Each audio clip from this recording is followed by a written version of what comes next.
Hi friends, ஐநர் துணையில் நாளைக்கு என்ன நடக்க போகுதுன்னு பார்க்கலாம். வாங்க வீடியோக்குள்ளே போகலாம். நம்ம சேனல் இன்னும் சப்ஸ்கிரைப் பண்ணாதவங்க சப்ஸ்கிரைப் பண்ணிக்கோங்க. வானதியை ஒரு வழியாக பாண்டி பத்திரமா கொண்டு வந்து வீடு சேர்த்திட்டாரு. வானதியோட வீட்டில் இருக்கிற அவங்க அம்மா அப்பா அண்ணன் எல்லாருமே சேர்ந்துட்டு, இனிமேல் நீ காலேஜே போக வேண்டாம், காலேஜ் போகிறேன்னு சொல்லிவிட்டு அவங்களோட ஊர் சுற்றிட்டு திரியிறியா? நாங்கள் கஷ்டப்பட்டு காசு உனக்கு காலேஜ் ஃபீஸ் கட்டிகிட்ருக்குறோம், நீ அவங்களோட ஊர் சுற்ற சொல்லுதா? நீ அப்படி படித்து நாளைக்கு அவனை தான் கல்யாணம் பண்ணுன்னு சொல்லி பண்ண போகிற. அதனால் நீ காலேஜே போக வேண்டாம். அப்படி போகணும்னு நினச்சின்னா அவனையே ஃபீஸ் கட்ட சொல்லி போய் சேர்ந்துக்கோ அப்படின்னு சொல்கிறாங்க. அம்மா என்னம்மா ஒரு டிகிரி நான் படிக்கணுமா அப்படிங்கிறாங்க. போய் அவனையே ஃபீஸ் கட்ட சொல்லி படிக்கவே அப்படின்னு சொல்லி வானதியோட அண்ணன் ஒரு திட்டிகிட்டு இருக்கிறாங்க பயங்கரமாக வானதியை. சேரனோட வீட்டில் பாண்டியை எல்லாருமே திட்டுறாங்க. சோழன் சேரன் எல்லாருமே திட்டுறாங்க. பல்லவன் கூட என்ன இப்படி பண்ணுற அப்படின்னு கேட்குறான். சோழன் வந்து கேட்குறேன், ஏண்டா ஒரு பொண்ணை இப்படி தான் கூட்டிகிட்டு போவியா நைட் டைம்? இது உனக்கு தப்புன்னு தெரியலையாடா பாண்டி? வானதி தான் கேட்குறான்னா நீயுமாடா கூட்டிகிட்டு போவ அப்படின்னு சொல்லி சேரன் சோழன்லாம் கேட்குறப்போ பாண்டி சொல்கிறாரு, நான் எவ்வளவோ படித்து சொன்னேன்னே, வேண்டாம் உங்கள் வீட்டில் தேடுவாங்க அப்படின்னு. இல்லை நம்ம 10 மணிக்குள்ளே வந்துடலாம். என்ன பாண்டி என்னை அவாய்ட் பண்ணுறியா அப்படி இப்படின்னு பேசி என்னை சம்மதிக்க வச்சுட்டான்னு.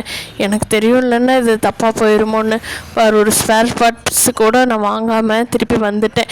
அதை வாங்கணுன்னா இன்னும் லேட்டாகுன்னு சொல்லிட்டு வந்துட்டேன்னா அப்படின்னு சொல்கிறாங்க. சரிடா, இனிமேல் இந்த தப்பு வராமல் பார்த்துக்கோ அப்படின்னு சொல்லி சேரன் வான் பண்ணி விட்டுறாரு. நிலா கூட அப்போவும் சோழன் நார்மலாக பேசவே இல்லை, ஒரு மாதிரி ஸ்ட்ரெஸ்ஸாகவே தான் இருக்கிறாரு இந்த பிரச்சனைக்கெல்லாம். அப்புறம் நிலா கவனிச்சுட்டு சோழன் கிட்ட கேட்குறப்போ சோழன் சொல்கிறாங்க, இல்லைங்க, நான் ஏதாவது சொல்ல போய் உங்களுக்கு சங்கடம் ஆயிரும். நீங்களே என்ன என் மேலே பெருசாக இன்ட்ரெஸ்ட்டோ இதோ இல்லை, நீங்கள் பாருங்கள் அப்படின்னு சொல்கிறாங்க. என்னாச்சுங்க, என்ன சொல்லுங்கள், என்னை கூட்டிகிட்டு வந்ததுலேருந்து இப்படி இருக்கிறீங்க அப்படின்னு சொன்னப்போ சோழன் எல்லா உண்மையுமே சொல்லிடுறாரு. அப்போ வந்து நிலாவுக்கு பயங்கர கோபம் வந்துடுது.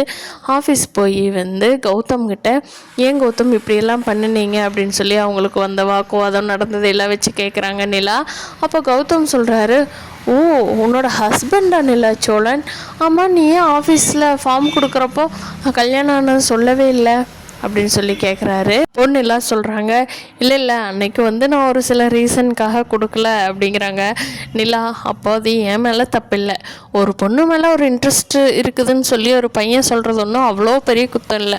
அந்த பொண்ணு கல்யாணம் ஆகிருந்து அவங்க வீட்டுக்காரர்கிட்ட சொல்கிறது தான் தப்பு. நீ என்ன சொன்ன, உங்கள் வீட்டுக்கு நான் எத்தனை டைம் வந்திருக்கிறேன், ரிலேஷன் மட்டும்தானே சொன்னேன், ஹஸ்பண்டுன்னு சொல்லியிருந்தேன்னா இந்த வார்த்தையை யூஸ் பண்ணியிருக்க மாட்டேன். Nila, by the way I'm sorry, but நீங்கள் வந்து என்னை கொஷின் கேட்குறதுக்கு ரைட்ஸ் இல்லை நிலா.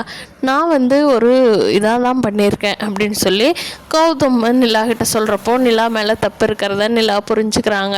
ஃப்ரெண்ட்ஸ், ஐநர் துணையில் அடுத்து என்ன இன்ட்ரெஸ்டிங்காக நடக்குதுன்னு இந்த வீடியோ பிடிச்சிருந்தால் லைக் பண்ணிக்கோங்க. நீங்கள் என்ன நினைக்கிறீங்கன்னு கீழே கமெண்ட் பண்ணுங்கள். தேங்க்யூ.